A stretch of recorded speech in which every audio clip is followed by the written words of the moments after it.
fall is creeping in and it's time to start thinking about pumpkins, gourds, mums, and apples. But more specifically, apple cider. We are back at Gardner's Orchard and Bakery in Brighton, Missouri to learn how it goes from the orchard to glass.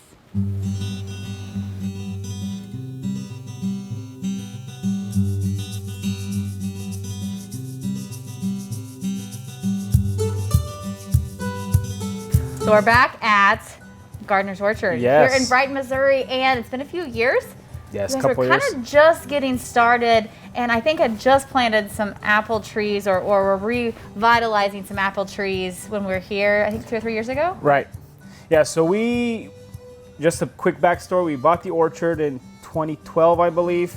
It was an aging orchard. We had a lot of mature trees out here, but since you guys have been here, we've pulled out about 80% of those trees and replanted. So we planted about half of them into new peach trees and then half of it into new apple trees. We're also trying a new high density system out there, which is a new growing system. Okay. So you're pretty much growing 4 times the amount of apples on 1 acre versus a traditional system. So there's a lot of changes, a lot of new apple trees, and berries and strawberries, blackberries, blueberries, stuff like that.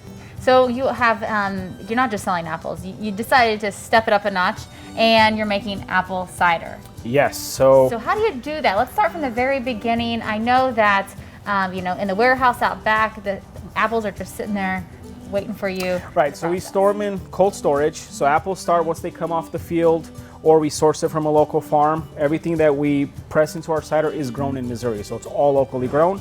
So they start off from the field, they're picked, they're brought in, and then we put them in the warehouse, and then they sit in the cooler until we're ready to process them. And then we bring them in, we load them up on the conveyor.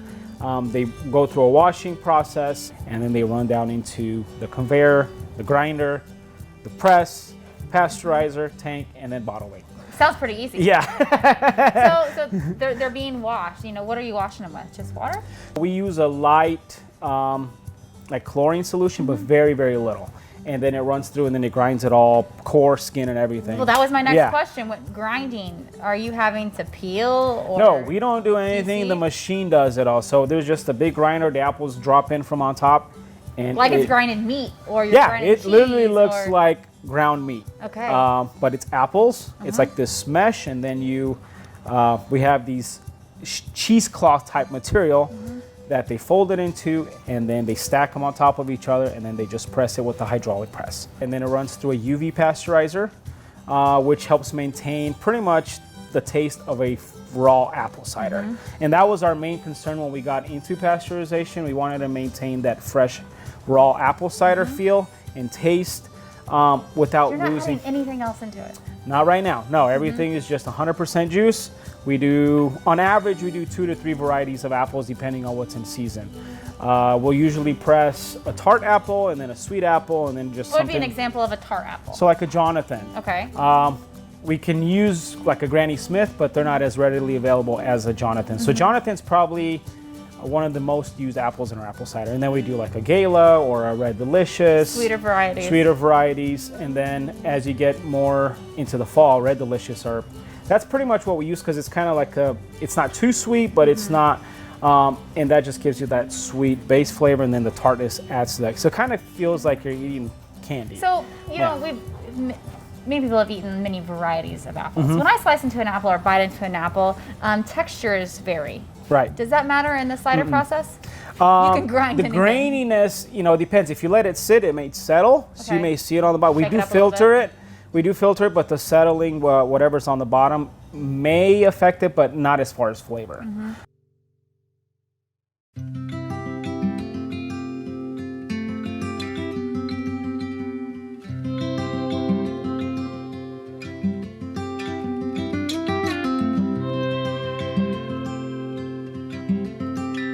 All the excess pulp. Yeah. What would you call it? What do you do with that? So right now we just feed it to our livestock. We are sweet treat. Yes, right now we are experimenting and trying some new animal treat products, so maybe like dog treats or something like that. Of course, you guys are always thinking to the next thing. But we haven't got there yet. Hopefully we can find a local partner that can just do that with us, and we just supply it, and then we can work something out. But our dogs love it, and that's how we found out that we can do something, because if we leave a pile out by the door, the dog will just, or we have a dog and just runs to it and just eats it until he feels sick. And then, so that's how we know, like, okay, dogs love it. We got to do something about it. But that, we haven't done anything with that yet. Well, you mentioned this raw apple cider.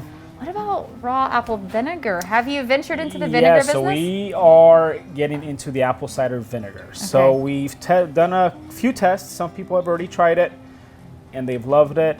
We currently have about 200 to 300 gallons being processed right now in the bag. So hopefully that will be available soon. And that process is similar to like a winemaking? Very similar, yeah. We kind of just looked at the winemaking process, and we just kind of translated that over into we just had some bad cider that went bad on us.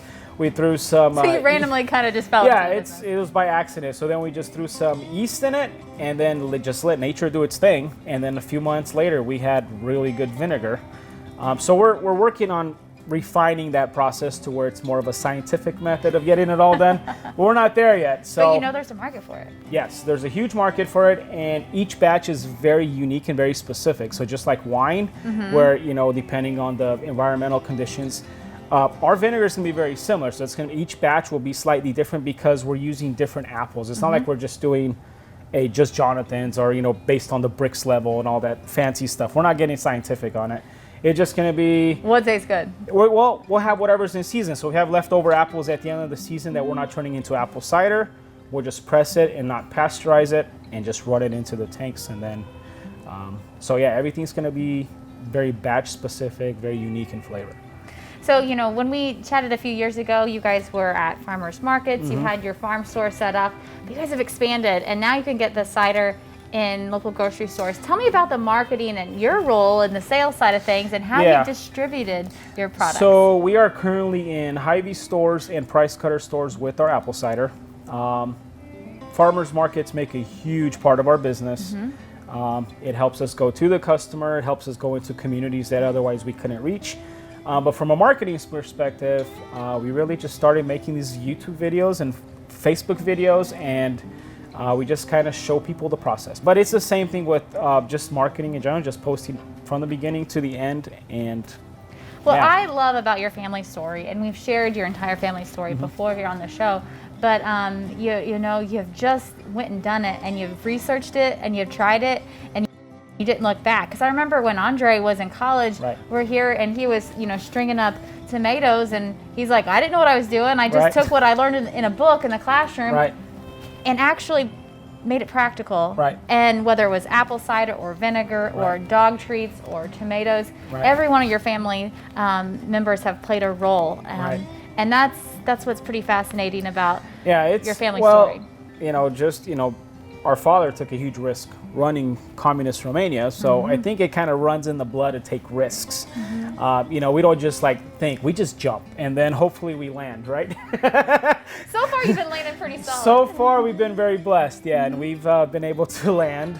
But yeah, I think it just runs in our bloodline. It's not something that And I think you're having fun. Oh yeah, we love it. You know, and if we make mistakes, we admit to it and we learn from it. I don't think a mistake's something you need to regret. You just learn from it and move on.